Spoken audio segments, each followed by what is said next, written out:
नमस्कार, आगाज टाइम्स देख रहे हैं आप। मैं हूं आपके साथ पलक शर्मा। खबर लखनऊ से है, जहां समाजवादी पार्टी के राष्ट्रीय अध्यक्ष अखिलेश यादव ने बड़ी बैठक की। बैठक में प्रदेश के सभी जिला अध्यक्ष, महानगर अध्यक्ष रहे मौजूद। बैठक में 2027 चुनाव पर गहन चर्चा हुई। बैठक में सभी अध्यक्षों को सूचित किया गया कि बूथ स्तर पर मजबूती से काम करें, पार्टी की बहुमत से जीत होगी और साथ ही आने वाले समय में हम सब मिलकर पूरा पीडीए परिवार सरकार बनाएगा। अखिलेश यादव ने कहा, हम सब आने वाले समय में पीडीए की सरकार बनाकर सामाजिक न्याय की स्थापना करने के लिए संकल्पित है। और देवरिया और गोरखपुर में दूरी कितनी है बताओ। गोरखपुर धंधा चला रहा है, वहां भारतीय जनता पार्टी की सरकार में नकली नोट देश में आ रहे हैं और असली नोट देश के बाहर जा रहे हैं। अखिलेश यादव ने कहा, जिस दिन ये सरकार बनी अच्छे दिन तो आए, लेकिन साथ में बुरे दिन भी लाएं। लेकिन जब हमारी सरकार आएगी तो बहुत बुरे दिन भी जाएंगे।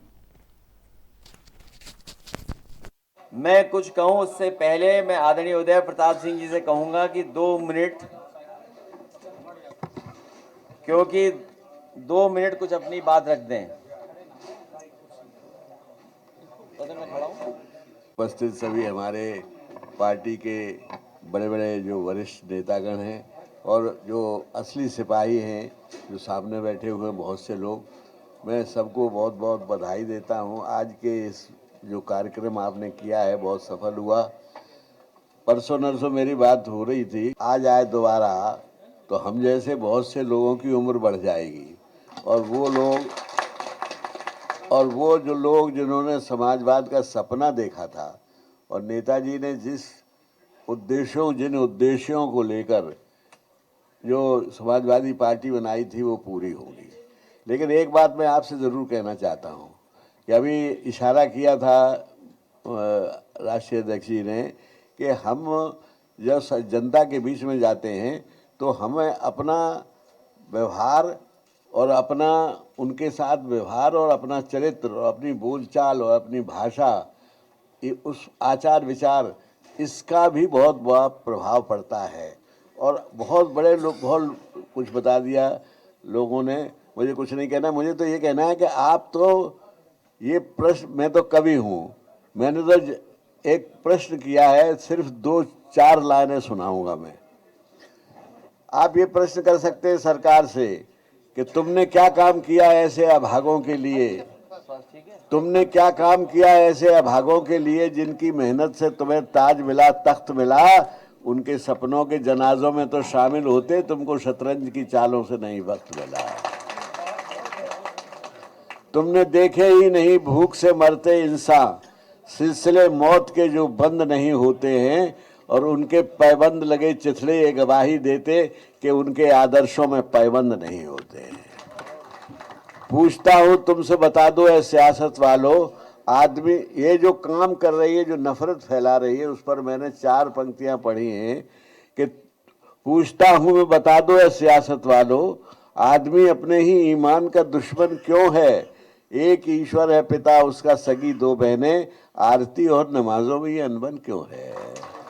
उनकी आदत में नहीं खून से कपड़े रंगना, कोई मजबूरी रही होगी अकीदा तो नहीं, और अपने दामन में जरा झांक के तुम ही कह दो, अपने मतलब से कहीं तुमने खरीदा तो नहीं। ये सवाल आपको जनता तक ले जाने पड़ेंगे और आप, मेरी शुभकामनाएं हैं। हम बुजुर्ग हैं, हमारी तो हम तो कुछ नहीं कर सकते। मेरा एक शेर है कि हम बुजुर्गों पर दुआओं के सिवा कुछ भी नहीं, और खुश रहें वो भी जो कहते हैं दुआ कुछ भी नहीं। तो मैं दुआ करता हूँ और मैं भगवान से प्रार्थना करता हूँ कि आप लोग अपनी ये जो आगामी चुनाव आ रहे हैं उनमें सफल हों और हमारी सरकार बने, तो हम जैसे बहुत से लोगों की, जो पुराने समाजवादी पार्टी से मेरा संबंध अब कब से बताऊं, नेताजी ने पहला चुनाव लड़ा था 69 में, तो मैं उनके कार्यकर्ताओं में से था, तो तब से मैं जुड़ा हूँ। और तो इसलिए मैं यही चाहता हूँ कि आप लोग जीतें, और मेरी शुभकामनाएं और भगवान से प्रार्थना। धन्यवाद। जय समाजवाद। स्टूडेंट नहीं, जो है एक नेताजी के, मैं आपके लिए 4 पंक्तियां पढ़ना चाहता हूँ। चमन में तुमसे इबरत है, बहारें तुमसे जिंदा हैं, तुम्हारे सामने फूलों से मुरझाया नहीं जाता। तो आप जो हैं वो अपने पूरे अनुभव से, मैं वैसे नहीं कह रहा हूँ, मैं बिल्कुल तटस्थ होकर मैंने कभी कभी सोचा कि हमारे जो राजनीतिक नेता आज मंच पर हैं, भारत के मंच पर, उनमें क्या गुण हैं। तो जितना हमारे राष्ट्रीय अध्यक्ष जी का विजन है, ऐसा विजन मेरे ख्याल से किसी नेता में नहीं। मैं मैं बाकायदा कह चुका हूँ मंच से। और ये क्यों कहा मैंने कि अखिलेश जी के ने एक, जब वो सरकार मुख्यमंत्री थे तो उन्होंने एक साइकिल ट्रैक बनवाए थे लखनऊ के चारों तरफ। और ये चीन और जापान में साइकिलें जितनी चलती हैं उतनी ही यहाँ चल सकें। तो आज जो हो रहा है, पेट्रोल का शॉर्टेज हो रहा है आज, और आपका जहां विकास की बात हुई है, दादरी की रैली के बाद सरकार के लोगों की भाषा बदल गई है। दादरी में जो जन समर्थन मिला उससे भारतीय जनता पार्टी के होश उड़ गए हैं। इसीलिए सरकार को याद आने लगी बहुत ऊंची ऊंची बिल्डिंग, और जेपीएनआईसी की बात करते करते रिवर फ्रंट पे भी बात होने लगी। और रिवर फ्रंट के बाद सरकार ये भूल गई कि मेट्रो किसने शुरू की थी। अपने भाषणों में बीजेपी के लोग कहने लगे कि मेट्रो भी उन्हीं ने चलवाई है। तो जनता पूछ रही है, ये बात असल में कह रहे हैं कि असर से कह रहे हैं? असल में कह रहे हैं कि असर में। और वो एक बात तो भूल ही गए कि जब से उनकी सरकार बनी है वनस्पति का विकास बहुत हुआ है, और हाल ही में 200 किलो और पकड़ी गई है अभी। तो अभी तक तो हम ये सोचते थे कि ओटीटी नया जमाना है, गंजा गंज पर कोई सीरियल बनेगा, सीरीज बनेगी। इधर लगता है कि धुआंधर पे भी कोई नई बनेगी ओटीटी। धुआं बहुत उड़ रहा है। धुरंधर पे बने ना बने, लेकिन गांजागंज के बाद धुएंधर पे जरूर बनेगा। ये संगठन के लोग यहां आए थे, और संगठन के लोगों से हमारी अपील भी हुई है कि इसी संगठन ने बहुत शानदार अभी काम किया था। 2024 में इन सभी साथियों ने मिलकर के पीडीए की आवाज को बुलंद करके सामाजिक न्याय की लड़ाई को और आगे बढ़ाते हुए जनता का सहयोग लिया था। हम सब मिलकर के आने वाले समय में पीडीए की सरकार बना करके सामाजिक न्याय के राज की स्थापना करने के लिए हम संकल्प लेकर के जा रहे हैं। और ये हम लोगों की जानकारी में है कि जैसे ही चुनाव अन्य प्रदेश के समाप्त होंगे, पूरी भारतीय जनता पार्टी की फौज, बटालियन, जो कुछ है वो उत्तर प्रदेश में आ जाएगी। हम लोग दूर से ही देख रहे हैं कि अन्य प्रदेशों में जहां चुनाव चल रहा है वहां इलेक्शन कमीशन और बीजेपी मिलकर के क्या क्या काम कर रही है। उन सब से भी हम संगठन के लोग सावधान रह करके उनकी साजिश षड्यंत्र को समझते हुए उत्तर प्रदेश में पुनः समाजवादी सरकार बने, उसके लिए हम लोग जमीन पर काम करेंगे। और जिस समय सरकार बनेगी तो अच्छे दिन तो लाए नहीं लोग, लेकिन बुरे दिन जाने वाले हैं, ये तो जनता जान गई है।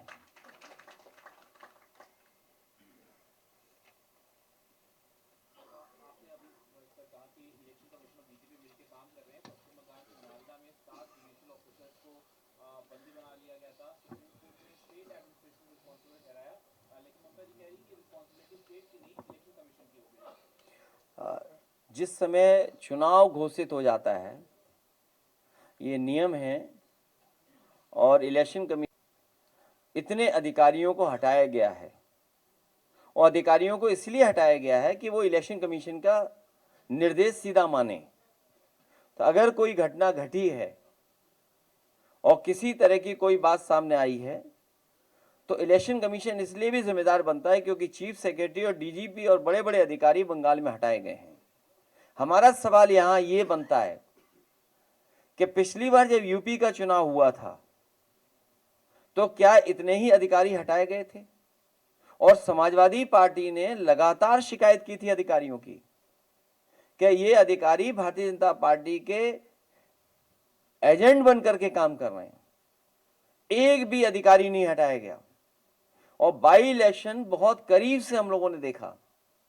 हालांकि अब वो अधिकारी भी निराश हैं, भारतीय जनता पार्टी के भ्रष्टाचार की वजह से दुखी हैं, उनसे जो काम लिया जा रहा है उससे वो परेशान हैं, क्योंकि उनसे काम तो ले लिया लेकिन जो उन्हें न्याय देना था वो न्याय नहीं मिला उन्हें।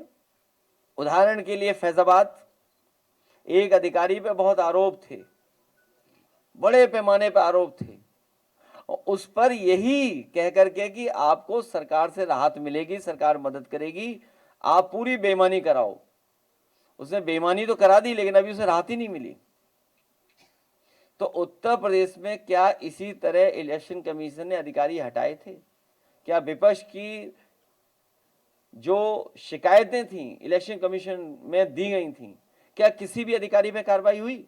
और आपके सामने तो ये एग्जाम्पलरी काम है कि नंदलाल जो दस्तखत नहीं कर पाता है, अंगूठा मारता है, उसके भारतीय जनता पार्टी ने दस्तखत करा लिए।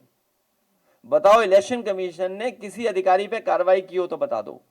आप क्या उम्मीद करते हो कि सरकार कार्रवाई करेगी उस पर?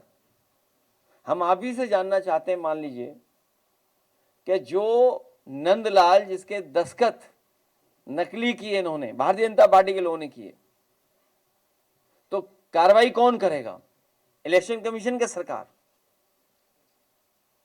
सरकार बीजेपी की है, बीजेपी वोट कटवाना चाहती थी। अब हमें उम्मीद इलेक्शन कमीशन से, तो कम से कम बंगाल में नहीं, उत्तर प्रदेश में इलेक्शन कमीशन अपनी क्रेडिबिलिटी साबित करे कि वो निष्पक्ष है और कार्रवाई करेगी ऐसे लोगों के ऊपर। एक भी अधिकारी के ऊपर अभी तक कोई कार्रवाई नहीं हुई है जहां पर अधिकारियों ने नियम का पालन नहीं किया उस पर।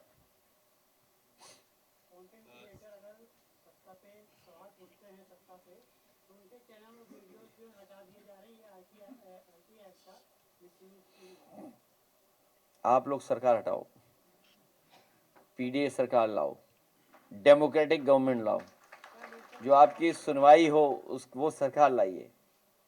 इसीलिए आप सबसे भी हमारी अपील है अपने पत्रकार साथियों की कि एक लोकतांत्रिक सरकार को लाइए जो आपकी सुने। सैकड़ों कर्मचारी जो है सड़कों पे आज मार्च करते हुए दिखाई दिए, पुलिस ने उनको गिरफ्तार किया। उनकी मांगे हैं कि उनकी सैलरी 8,000 से बढ़ाकर 15,000 की जाए। सरकार ने उन्हें भरोसा दिलाया था कि उनकी पूरी सैलरी बढ़ाई जाएगी। अब ये सरकार की जिम्मेदारी है।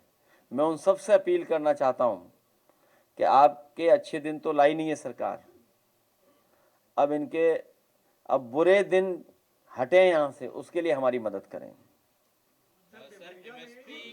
बनाने की गैंग पकड़ी गई है, जिसपे सर ऐसा बोला जा रहा है कि उसके बीजेपी के लीडर उसमें मिले हुए थे। देवरिया और गोरखपुर में दूरी कितनी है बताओ आप? गोरख धंधा चल रहा हूं अभी, बताइए आप। देवरिया गोरखपुर की दूरी कितनी है? और पहले अगर आपको याद हो, कुशीनगर में भी इसी तरह का मसला आया था जिसमें हाई कोर्ट तक गए थे लोग, और अधिकारियों ने मिलकर के समाजवादी पार्टी को बदनाम करने के लिए मुस्लिम लोगों को झूठा आरोप में भेज दिया जेल। उन्हें हाई कोर्ट से राहत मिली। और भविष्य में आप देखना, जिन्होंने इस तरह का काम किया, हमारे कार्यकर्ताओं को फंसाया, वो जेल जाएंगे। लेकिन देवरिया वाला मामला दूसरा है। यहां तो सुनने में आ रहा है कि भारतीय जनता पार्टी की सरकार में नकली नोट तो देश में आ रहे हैं और असली नोट देश से बाहर जा रहे हैं। नकली नोट देश के अंदर और असली नोट देश से बाहर जा रहे हैं। और कई लोग घबरा करके, क्यों हाथा नहीं भाता, बाटी चोखा वाली पार्टी, वो भी घबराए हुए बैठे हैं। अगर तस्वीर ही सब कुछ बताती है तो तस्वीर तो हमारी भी विधानसभा में दिखाई गई थी। तो अगर तस्वीर ही सब कुछ साबित करती है तो तस्वीर किसके साथ है? ये जितना नकली काम हो रहा है वो सब भारतीय जनता पार्टी के लोग शामिल हैं। उत्तर प्रदेश में जहां जहां गलत काम हो रहा है सब भारतीय जनता पार्टी के लोग शामिल हैं। और अभी अभी सुनने में आया है, कानपुर में जो किडनी वाला मामला निकला है, इसमें सब भारतीय जनता पार्टी के लोग शामिल हैं।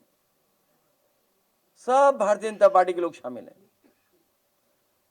सोचिए, स्वास्थ्य मंत्री को होश ही नहीं है, उन्हें हमारी रैली फ्लॉप दिखाई दे रही है। बताओ, जिस विभाग के वो मंत्री हैं उसी विभाग के एक डॉक्टर से कम अपनी आईसाइट तो चेक करा लेते।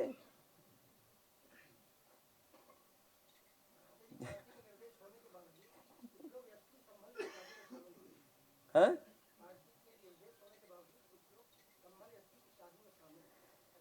उन्हें शामिल नहीं होना चाहिए था। ये हम लोग आपस में बातचीत कर करके उन्हें समझाएंगे। सर, एमएसपी पे सरकार ने अनाउंस किया है कि मसूर जो है 7,000 में खरीदेंगे, जबकि बाजार में मसूर 9,000 में बिक रहा है। सरसों की भी इसी तरह एमएसपी का ऐलान हुआ है। इसी तरीके से चना और गेहूं पे भी ऐलान हुआ है, लेकिन किसान कह रहे हैं बाजार में हम इससे ज्यादा रेट पर बेच के आ रहे हैं। भारतीय जनता पार्टी से कोई उम्मीद करना, और खासकर किसान उम्मीद नहीं कर सकता उनसे, और उस पार्टी से जिस पार्टी ने ये कहा हो कि हम आय दोगुनी कर देंगे।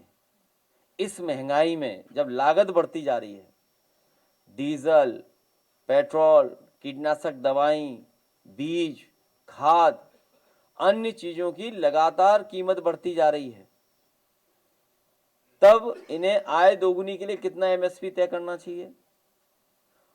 और ये तो आलू को भी ये कह रहे थे कि इन किसान जो आलू वाले हैं उनका कोई नुकसान नहीं होगा, उसकी बजट से भरपाई करेंगे और जरूरत पड़ेगी तो सरकार खरीदेगी बाजार भाव में। आलू के लिए कहा था।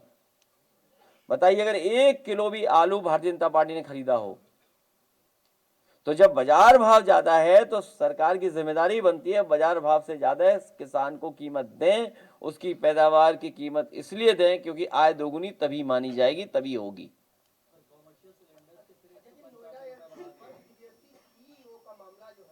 गैस कहाँ है? एलपीजी का नया फुल फॉर्म लापता गैस। अभी किलो पे भी बहस है, अभी ऑफिशियल नहीं है।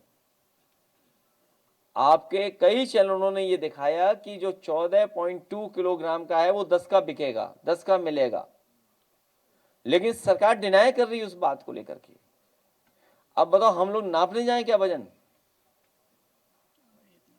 सर, एक आईएएस अधिकारी है रिंकू सिंह राही, जिसने रिजाइन करा है और साथ में कहा है कि एक पैरेलल सिस्टम गवर्नमेंट का चल रहा है जो कि ऑनेस्ट ऑफिसर्स को काम नहीं करने दे रहा है। उन्होंने ठीक ही कहा है, और भ्रष्टाचार चरम सीमा पर है, चरम सीमा पे सरकार में। कोई कल्पना नहीं कर सकता था कि इतना भ्रष्टाचार बढ़ जाएगा। इसी वजह से बहुत सारे जो अधिकारी उनकी मनमानी करते थे, अधिकारी सरकार के इशारे पे काम करते थे, वो भी दुखी बैठे हुए हैं। वो भी सरकार को हटाने में और पीडीए की सरकार बनाने में पूरा योगदान करने जा रहे हैं।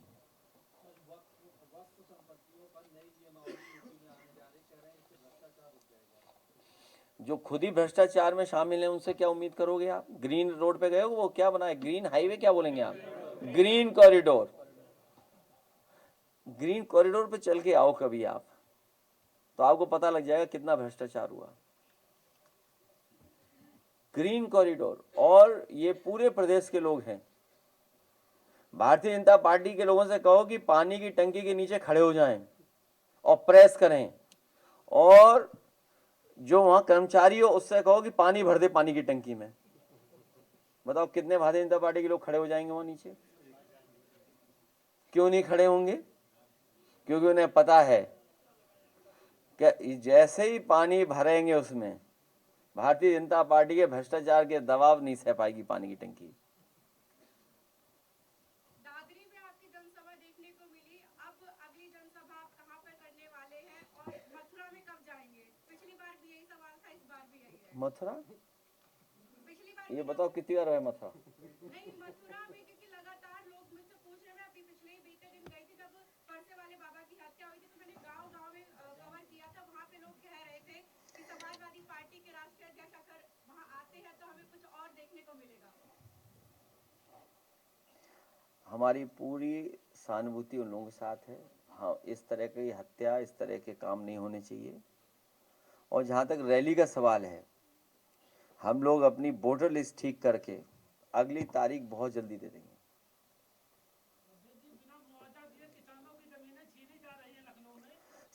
समाजवादी सरकार बनवाइए, सर की रेट बढ़ा करके मुआवजा पाइए।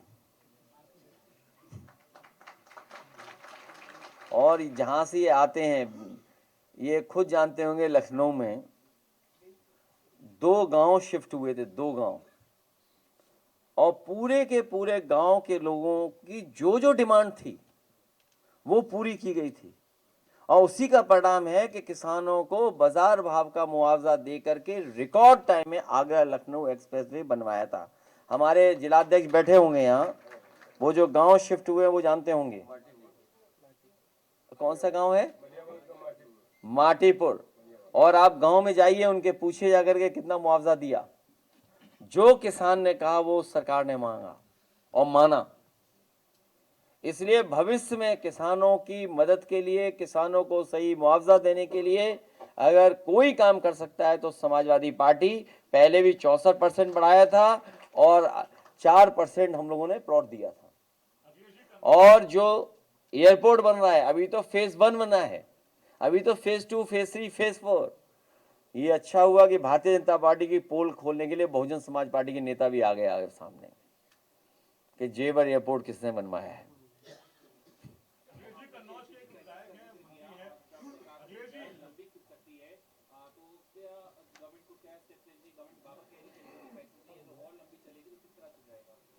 हम सरकार को कुछ नहीं बताना चाहते हैं, हम लोग खुद सरकार में आना चाहते हैं।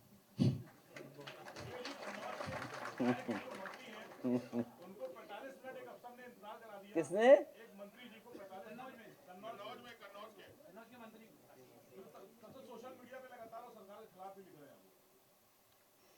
कौन लिख रहा है? एक कचौड़ी एक समोसा। हमें बीजेपी वालों पे नहीं भरोसा। अभी बदल जाएंगे।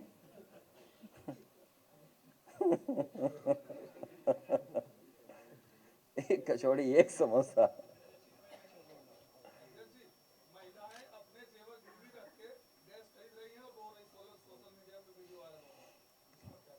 मैं चाहूंगा कि सरकार को हटाएं सब लोग मिल करके। सर, सेंट्रल गवर्नमेंट एक FCRA अमेंडमेंट बिल ला रही है, जिसको विपक्षी दल कह रहे हैं कि ये RSS को फंडिंग दिलाने के लिए बिल लाया जा रहा है। इस पर आपके क्या व्यूज हैं?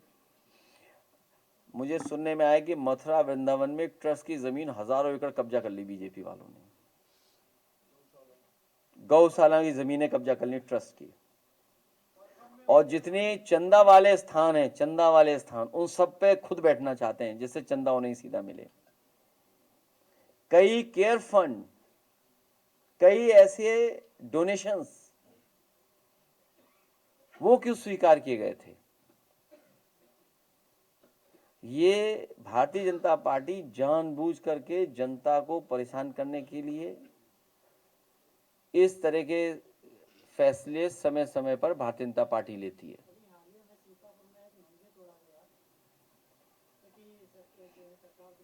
बनारस वाले अभी भी वो घंटा ढूंढ रहे हैं जो नहीं मिला है बनारस में, गिफ्ट बाई नेपाल नरेश। ये तो कोई नई बात नहीं है। भारतीय जनता पार्टी ने सबसे ज्यादा मंदिरों को तोड़ा होगा। ठीक है, तब तुम्हारे सवाल बहुत हो गए। यूट्यूबर जिंदाबाद। बहुत धन्यवाद आपका, दे दें? ठीक है, बहुत धन्यवाद, थैंक यू सो मच।